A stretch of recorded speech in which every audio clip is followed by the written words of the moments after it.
guys, it's Kelsey here. Today I have the book page for February, and I've had this for like a week and a half, maybe 2 weeks, and I've just taken my time going through it, and then my copy got all bent up, and so I had to get a new copy. So anyway, I'll just start out and just kind of go through the books that kind of caught my eye this month.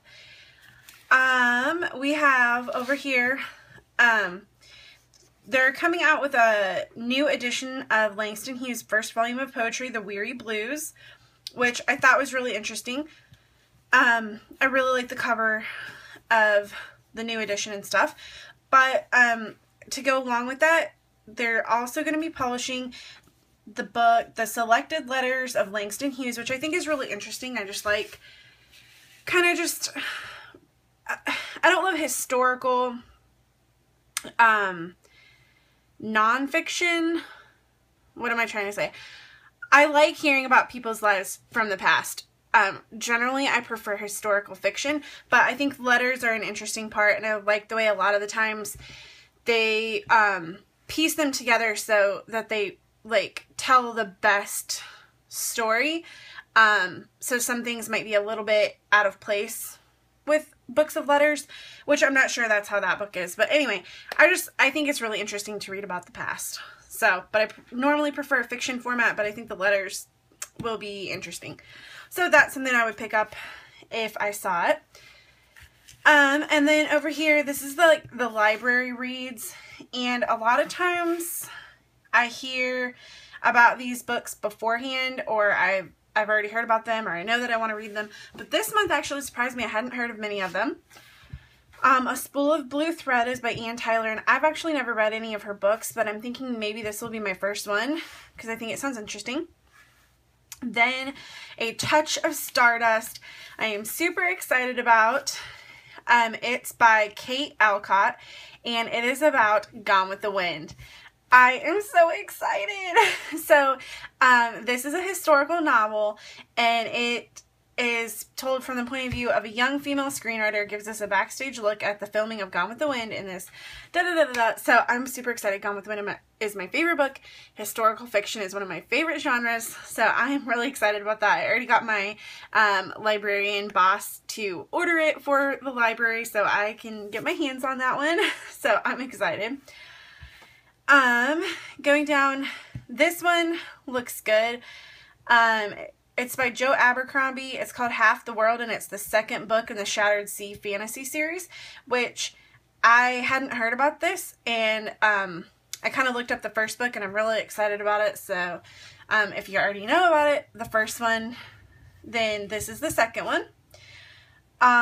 Finding Jake, a stay-at-home dad faces some tough facts about his teenage son in this suspenseful debut. That sounds good. This one I think will be interesting. It's a fantasy book, and it follows a magician who can travel between two parallel universes and just may have to save the world. It's called A Darker Shade of Magic by V.E. Schwab, and I have actually heard a lot about this author on BookTube lately, so I'm really interested to check that out. The Siege Winter by Ariana Franklin and Samantha Norman is about England's 12th century civil war, and two women shelter King Stephen's rival for the throne. Again, historical fiction. Super excited. And last but not least, Dreaming Spies by Laurie R. King.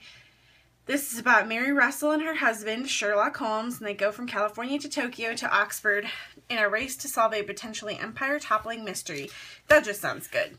So, moving on.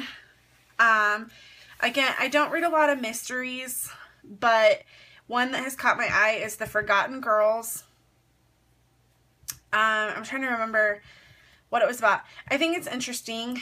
I kind of talked about this in my last book page video, because it starts out by saying Scandinavia spawns first-rate mystery novelists the way Japan churns out championship figure skaters.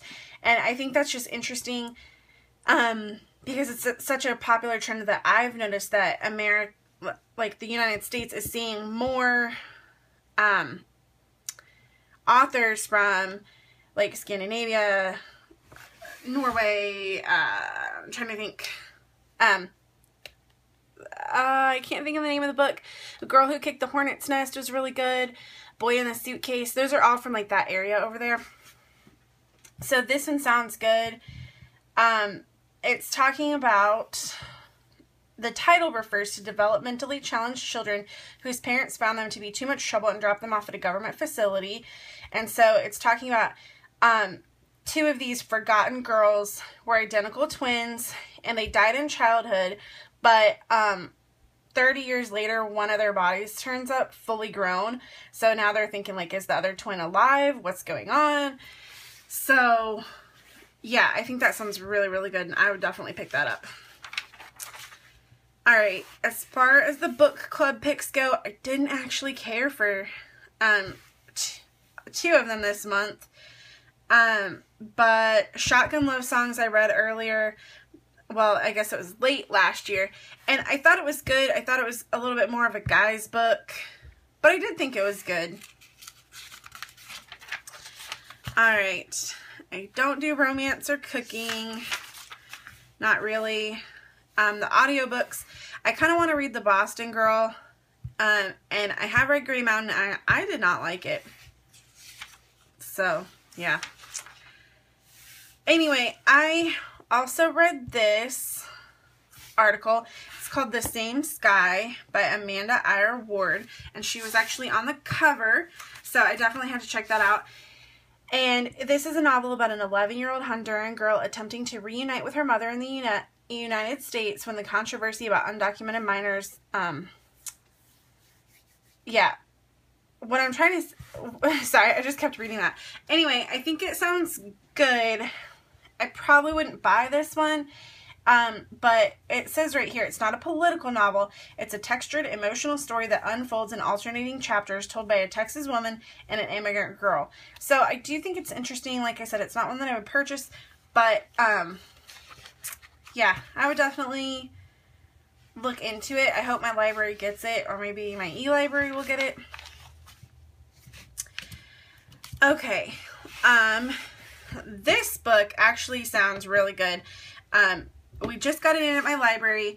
I'm on hold for it, and it's called We Are Pirates, and it is by Daniel Handler, but what's interesting is he's best known as the inventor alter ego of Lemony Snicket, which has been a very popular book series called A Series of Unfortunate Events, and I know there was a movie. I think just the first book was turned into a movie. I'm not quite sure. But I do remember reading the stories, and they were just really interesting and quirky and definitely appealed to a younger audience. They're more like a middle school age set of books. But this one is an adult book, and I'll just read this to you. We Are Pirates. The action hinges on how the story's teenage protagonist, Gwen, reacts to what she's been reading, namely a bunch of old-fashioned pirate novels with titles like Captain Blood. I just think it's really interesting. This whole article, an interview with Dan Handler was really interesting, so I am excited to read this book. Like I said, I've got it on hold, and I can't wait to get it. Okay, so, I kind of messed up what I was trying to say, so I'm starting over. Jam on the Vine also sounded interesting to me. It's historical fiction, and it's basically about an African-American journalist in the early 20th century who wants to start her own newspaper. And so it's kind of like a little bit of a political twist. It's also a little bit, I mean, it is historical fiction. She wants the newspaper. She knew that the newspaper would call attention to shady police procedures involving the racist arrest and often erroneous imprisonment of black men. And the author talks about how this crisis continues to plague America. So I think this is really interesting. I'm really excited to read this. I really hope my library gets it. And I also love the fact that the author was born in Missouri, because I'm from Missouri. So I did look at these 3 books, but they were like nonfiction mostly, so I wasn't really that interested in any of those 3.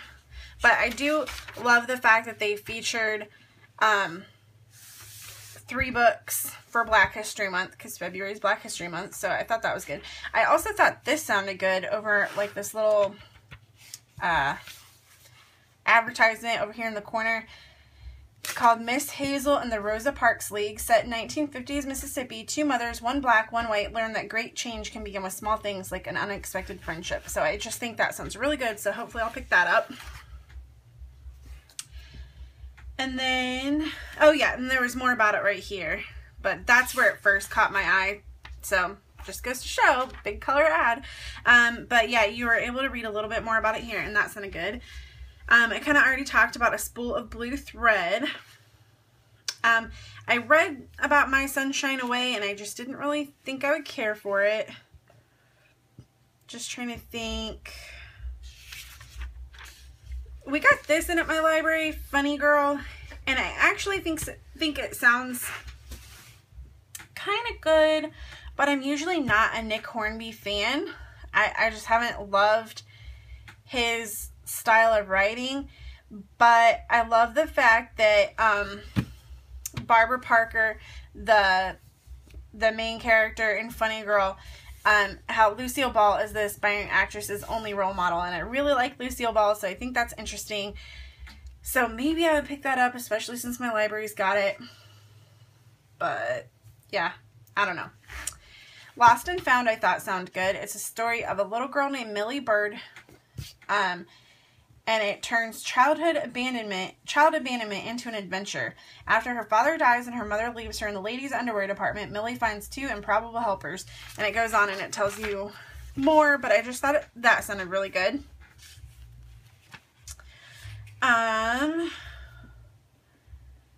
Didn't care for either one of those. Really, there wasn't like a ton that I liked in this month's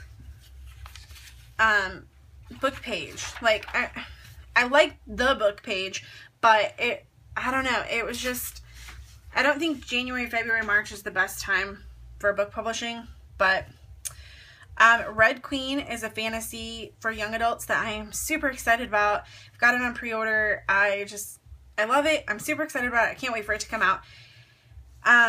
But it's basically like, there's this world where there's reds and silvers, and it has something to do with their blood, and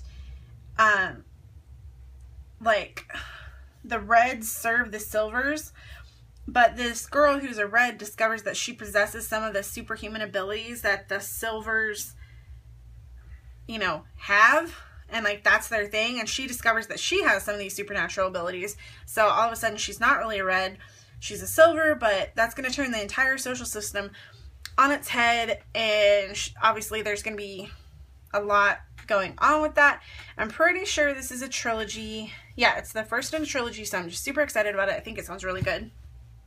I Was Here, I'm also excited about. I'm reading it right now. Gail Forman is the author of If I Stay and Just One Day. I loved If I Stay. It was turned into a movie, and I Was Here is about two best friends. One of them commits suicide, and the other one is like coping with that, and she encounters computer files that hint at a bigger, darker story surrounding Meg's suicide, and so then she's like trying to kind of figure it out. So I just think that sounds really good. Like I said, I just started it, so I'm excited to continue with it. I haven't gotten very far in it, but I really liked If I Stay, and I thought it was a really good book.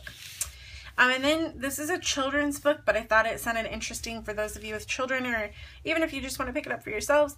This is a book about Winnie the Pooh, who was actually a real bear, and it's called Winnie, the True Story of the Bear Who Inspired Winnie the Pooh. This article is really well written, and I really liked reading about it, and I learned some things about Winnie the Pooh. I didn't know it was an actual bear, but I just thought it was a good story, so it might be something to pick up. And then here's more of the children's section, which I just didn't really read because it doesn't really apply to me. And that is the end of book page for February. So I hope you guys enjoyed this video. I was kind of spazzy through it. Didn't have all my thoughts collected, I guess. But yeah, so hopefully you can find a copy of the book page. I know bookstores sometimes have them, the libraries sometimes have them, so I hope you're able to pick up your own copy, but if not, that just kind of shows you what I thought was interesting about this month's book page and what's coming out this month. So thank you guys so much for watching, and I will see you guys again soon.